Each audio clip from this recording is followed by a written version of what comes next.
கொள்கை காப்பி ஏதோ உங்ககிட்ட இருந்து அவர் எடுக்கல. நீங்க எதெல்லாம் எதிர்க்கிறீங்களோ அதையெல்லாம் அவர் எடுக்கணும்னு எடுக்கல. அவருக்கு தனி கொள்கை, அவருக்கு ஒரு தனி அது அரசியல் என்ன பாதை. கொள்கை அது?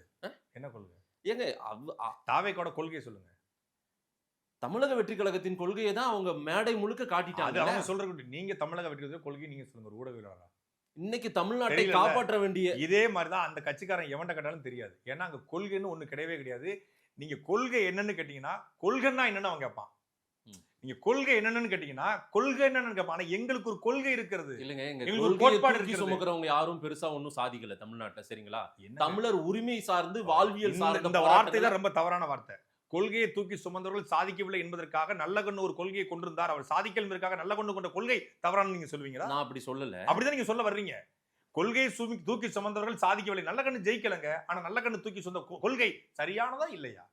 காமராஜர் தோத்து போனாரு கடைசியா. பிறந்து போயிருக்குல்ல, கொள்கையை தூக்கி பிடிச்சவங்க எல்லாருமே இன்னைக்கு அதே கொள்கை ரூட்லயே போயிட்டு இருக்காங்களா? கொள்கையிலிருந்து பிறந்ததால் அவர்கள் பிறந்து விட்டார்களே ஒழிய, சரி, கொள்கையை தூக்கி சுமந்த அண்ணா இருக்கிற வரை சரியாக இருந்தது. ம். அண்ணாவுக்கு பிறகு வந்த ஒரு கொள்கையை கொள்ளை கருணாநிதி மாத்தினாரு. அது தவறா போச்சு.